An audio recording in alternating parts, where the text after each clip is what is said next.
আমার জ্ঞান যাওয়ার আগে আমি আমার সন্তানকে দেখেছি। এ কি করে সম্ভব? অচেতনের ঘোরে ভুল দেখেছিস। ছোট রানীর মুখ যেন আমাকে আর দেখতে না হয়, সে যেন কখনো আর আমার সামনে না আসে। এমন করে বলবেন না মহারাজা। দাঁড়ান, একটিবার আমার কথাটা শুনুন।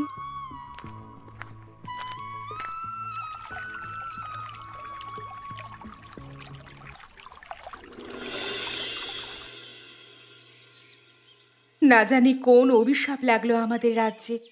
মহারাজের ছোট রানীর ঘরে বিড়াল ছানা জন্ম নিল কি করে কে জানে। লোকটা সেই কখন গিয়েছে, এখনো বাড়ি ফিরল না। গিন্নি, আরে ও গিন্নি, কোথায় গেলে তুমি? এই দেখো কাকে নিয়ে এসেছি।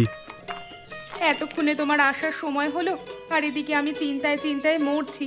রাজ্যে তো অভিশাপ লেগেছে। শুনলাম ছোট রানীর নাকি বিড়াল ছানা প্রসব করেছে। কি বলো কি? আরে, আমি তো এতক্ষণ কথার কথায় খেয়ালই করিনি। কে এই বাচ্চাটা? কোথায় পেলে তুমি? সেই থেকেই তো কথা বলে চলছো, আমাকে তো কথা বলবার সুযোগই দিচ্ছ না। এই বাচ্চাটা আমি নদীতে মাছ ধরবার সময় পেয়েছি। দেখলাম একটা টুকরিতে করে ভেসে আসছে। কাছে যেতেই দেখতে পেলাম এই ফুটফুটে শিশুটিকে।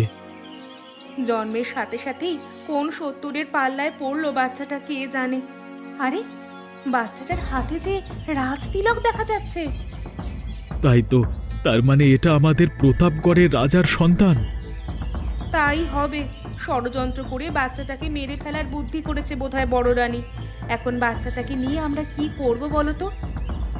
চলো চলো, আমরা বাচ্চাটিকে মহারাজের দরবারে নিয়ে যাই। বাচ্চাটিকে দেখলে মহারাজ খুব খুশি হবেন। না না, পাগল হয়েছো নাকি তুমি?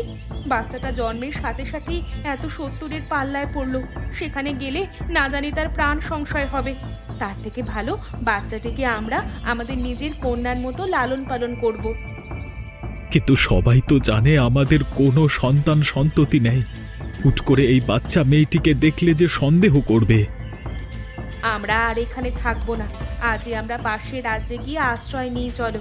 সেখানে আর কেউ আমাদের শুধাবে না। আমরা বলবো এটা আমাদের কন্যা। আজ থেকে ও আমার মেয়ে। বেশ, তবে তাই চলো। নদীর নীল জলে পেয়েছি ওকে। আজকে থেকে ওর নাম হবে নীলাঞ্জনা। আর দেরি করা ঠিক হবে না। এখন চলো, আমরা চলে যাই এখান থেকে।